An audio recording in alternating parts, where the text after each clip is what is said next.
এই হাসপাতালে একটি মাত্র ডিজিটাল এক্স-রে মেশিন, সেটাই খারাপ। আর অন্যদিকে জলপাইগুড়ি মেডিকেলে আল্ট্রাসোনোগ্রাফি মেশিনের ইউপিএস বিকল। এতে রোগীদের দুর্ভোগের এক শেষ।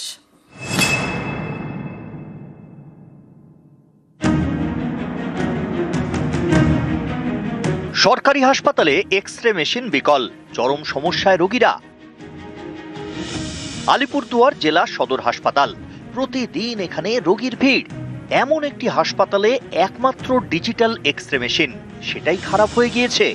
এক্স-রে মেশিনের চিকিৎসার প্রয়োজন। মেশিন খারাপ। তো এখন কি করতে হবে? এখন যাবো ডাক্তারের কাছে, ওই মেশিন খারাপ, তারপর ডাক্তার স্টেপ নেয়। এক্স-রে তো করাতে হবে, তাহলে বাইরে করাতে হবে। বাইরে তো বেশি টাকা।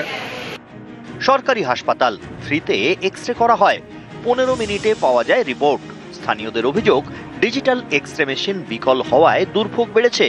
বাইরে বেসরকারি ল্যাব থেকে এক্স-রে করতে অনেক টাকা লাগে। ওরা বলছে যে মেশিন সময় ঠিক করতে নাকি 1 সপ্তাহ টাইম লাগবে। আমরা সরকারের মধ্যে করার জন্য আসছি, এখন যদি আমাদের 1 সপ্তাহ টাইম লাগে, আমরা সরকারের মধ্যে কী সুযোগ সুবিধা পাবো? কিছু করার নেই, মেশিন যেহেতু খারাপ হয়েছে, হঠাৎ করে কালকেই খারাপ হয়েছে।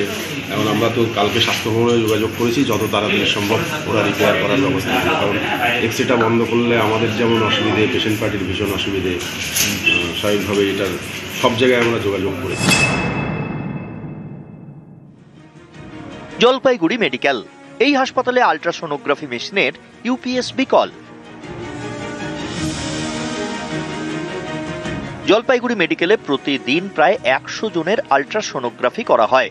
অভিযোগ, সেটাই 31শে অক্টোবর থেকে বন্ধ। তাই রোগীদের পাঠিয়ে দেওয়া হচ্ছে 5 কিলোমিটার দূরে জলপাইগুড়ি সুপার স্পেশালিটি হাসপাতালে। অভিযোগ, সেখানে আবার কর্মী সংকট। এতে রোগীদের দুর্ভোগের এক শেষ। এখানে বললে মেশিন খারাপ আছে, এখন 10 তলায় পাঠিয়ে দিবে।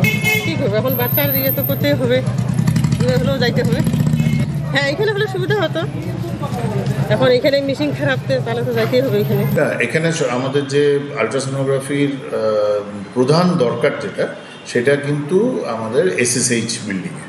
হ্যাঁ, এসএসএইচ বিল্ডিংয়ে মেডিসিন সার্জারি যেহেতু রয়েছে, সেখানে আমাদের আল্ট্রাসোনোগ্রাফির প্রয়োজনীয়তাটা বেশি। যেখানে এসএসএইচেই আমরা ওই জন্য বেশিরভাগ যে আল্ট্রাসোনোগ্রাফি সেটা ওখানে করানোর ব্যবস্থা করছি। ম্যান পাওয়ার আমাদের নিয়ে একটা সমস্যা, এবং ডিস্ট্রিক্ট হসপিটালে ইউপিএসটার একটা অসুবিধা হয়েছে, সেটা আমরা শীঘ্রই সারিয়ে নেব।